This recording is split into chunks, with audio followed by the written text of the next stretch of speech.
Hello guys, good morning to all of you. This is Magiraj here and now we are going to get discuss about the focal length of combined lens. संयुक्त lens की focus दूरी क्या होती है और power of lens यानी lens की क्षमता क्या होती है। ठीक है, इसी के साथ हम न्यूटन फॉर्मूला भी डिस्कस करेंगे यानी न्यूटन का सूत्र और फोकस दूरी विस्थापन विधि यानी डिस्प्लेसमेंट मेथड से फोकल लेंथ क्या होगी, इन टॉपिक्स को डिस्कस करेंगे। तो देखिएगा, संयुक्त लेंस की फोकस दूरी, संयुक्त लेंस की फोकस दूरी कंबाइंड लेंस के लिए।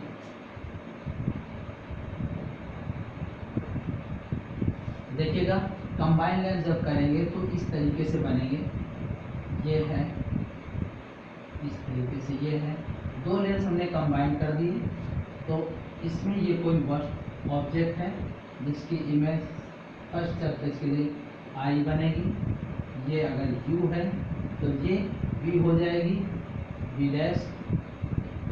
और जब ये ऑब्जेक्ट कवर करेगा तो इसकी इमेज जो होगी वो यहाँ पर कहीं बनेगी I पर और वो होगी v।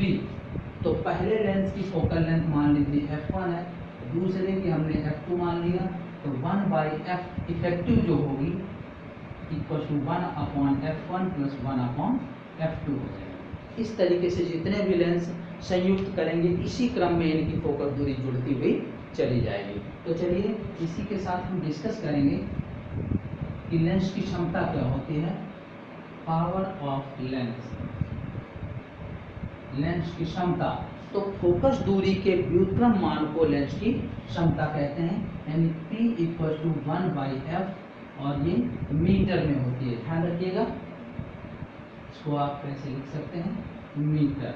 ठीक है, तो इसका यूनिट जो होता है मात्रक, एक तो मीटर इनवर्स हो जाएगा और दूसरा इसी को बोलते हैं डायोप्टर, डी से इनवर्स करते हैं। ठीक है ना, तो ध्यान दीजिए यहाँ पर कंडीशन हो जाएंगी कि +1D कब होगा और -1D कब होगा। तो यहाँ पर जब +1D, तो आप जानते हैं फोकस दूरी उत्तल के लिए पॉजिटिव होती है, कॉन्वेक्स लेंस के लिए। ठीक है, और अगर कॉन्केव है यानी अवतल है तो फोकस दूरी ऋणात्मक। तो पॉजिटिव अगर पावर आ रही है तो इसका मतलब कॉन्वेक्स है। तो यहाँ के लिए कॉन्वेक्स लेंस यानी उत्तल लेंस है, और यहाँ के लिए कॉन्केव लेंस है, अवतल लेंस है। अब इतनी फोकस दूरी है तो यहाँ फोकस दूरी 1 मीटर है तो ये +1 हो जाएगी, और यहाँ फोकस दूरी -1 है। तो इनको जब सॉल्व करेंगे तो इसकी वैल्यू +1D आएगी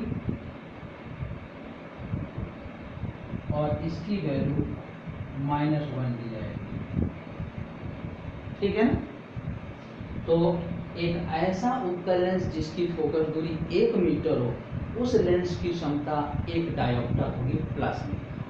convex lens whose focal length is 1 metre, that's power is +1D। And यहाँ पर देखिएगा, एक ऐसा अवतल लेंस जिसकी फोकल दूरी 1 मीटर हो, उसकी क्षमता -1 डायोप्टर होगी।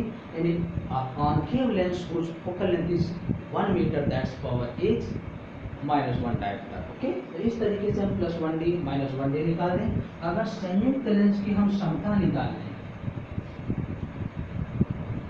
ठीक है ना, पावर ऑफ कंबाइंड लेंस, संयुक्त लेंस की क्षमता, तो ये इस तरीके से चलेगी P equal to P1 plus P2 plus P3 plus 4। और ये पावर विद साइन लिखेंगे, चिन्ह से। जैसे यहाँ पर हम मान लेते हैं कि ये कॉन्वेक्स है, ठीक है, एक और ये मान लीजिए कॉन्केव है, फिर ये कॉन्वेक्स है। तो ये इसकी जो पावर होगी मान लेते हैं, ये जो भी होगी तो +P है। यहाँ पर जो भी पावर लेंगे वो -2P मान लीजिए, यहाँ पर P3 इक्वल टू +5P। तो ध्यान दीजिएगा, जो अवतल है कॉन्केव है उसकी पावर निगेटिव ही रहेगी, और जो कॉन्वेक्स है उत्तल है उसकी पॉजिटिव। तो यहाँ पर P इफेक्टिव जो आ जाएगी वो P1 plus P2 plus P3, तो ये 4P आ जाएगी। यानी जो पूरा लेंस बनेगा वो एक कंबाइंड उत्तल लेंस की भांति ही कार्य करेगा। It works as a convex lens. तो इस तरीके से हमने संयुक्त लेंस की क्षमता ज्ञात किया, power of a combined lens, ठीक है ना।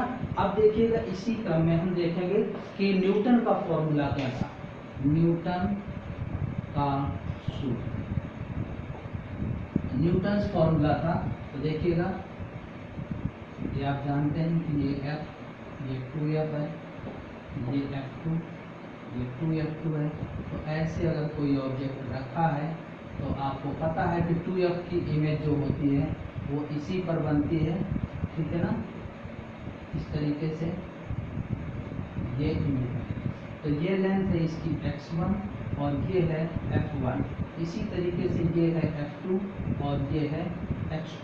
तो इसका रिलेशन जो होता है f1 f2 equal to x1 x2, ये रिलेशन आता है, ध्यान रखिएगा। और यदि ऐसा हो जाए कि f1 और f2 दोनों इक्वल हो जाएं तो ये f square equal to x1 x2, तो f की वैल्यू आ जाएगी √x1 x2। तो ये है Newton's formula for the lenses, यानी लेंसों के लिए न्यूटन का सूत्र, ठीक है ना। आइए अब हम डिस्कस करेंगे विस्थापन विधि द्वारा उत्तल लेंस की फोकस दूरी। विस्थापन विधि से उत्तल लेंस की फोकस दूरी, focal length of a convex lens by displacement method। Displacement method से क्या है कि देखिएगा ये कोई लेंस है, ठीक है ना,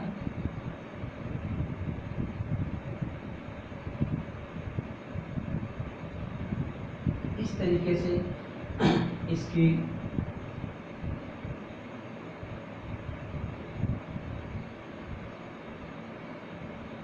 इमेज बनेगी ये। अब अगर हम इसको डिस्प्लेस्ड कर दें कितना,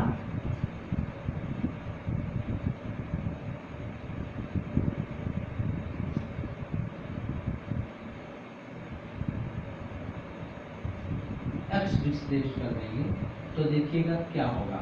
तो इसकी इमेज जो यहाँ से हो रही थी x डिस्प्लेस्ड करने पर ये लेंस यहाँ पर आ जाएगा, ठीक है ना। तो हमने पहले क्या किया कि पहले इमेज ये थी,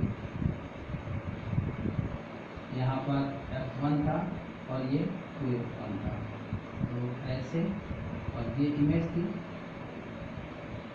अब ये जैसे हमने इसको विस्थापित किया लेंस को यहाँ पर लेके आए तो ये यहाँ से पास होने लगेगी और इसका फोकल पॉइंट ऐसे जाएगा, और जो ये यहाँ से पास हो रही थी वो o' से पास होने लगेगी, यानी ये इस तरीके से जाएगी, ऐसे ही, ठीक है ना। तो देखिएगा ये ऑब्जेक्ट से इमेज तक की डिस्टेंस d है, और ये आप जानते हैं कि ये अगर u है तो ये v होगी, यानी आप देखिए यहाँ के लिए ये u है और ये v है। विस्थापित करने पर तो v plus u equal to d है और v minus u equal to x।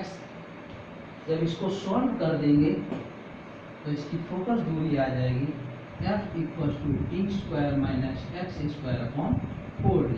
और अगर ऐसा हो कि x की वैल्यू 0 हो तो f की वैल्यू आ जाएगी d/4, या d इक्वल टू 4f, यानी जो वस्तु से प्रतिबिंब तक की दूरी है, distance between object to image is 4 time equal to the 4 time of focal length, यानी फोकल दूरी के 4 गुने के बराबर हो जाएगी। तो ये रिलेशन हो जाएगा न्यूटन के लिए, और ये इसकी विशेष कंडीशन हो जाएगी। ध्यान रखिएगा कि इसकी फोकस दूरी क्या होती है, f equal to T square minus X square upon 4d। और ये सिंपली देखिएगा, इनको सॉल्व करके हम u और v की वैल्यू निकालें, तो अगर हम इसको निकालना है तो 2v इक्वल टू आ जाएगा d प्लस एक्स, यानी v की value d plus x by 2 रख दें यहाँ पर, तो d प्लस एक्स बाई 2, या आप सीधे देखिएगा v plus U equal to D, v minus U equal to X, यहाँ पर सब्ट्रैक्ट कर दीजिए तो ये आ जाएगा u equal to d minus X by 2। तो ये है v और u की वैल्यू, और इनको यूज करके हम 1/f = 1/v - 1/u इस फॉर्मूले का यूज कर देंगे तो कंप्लीटली आ जाएगा। ओके।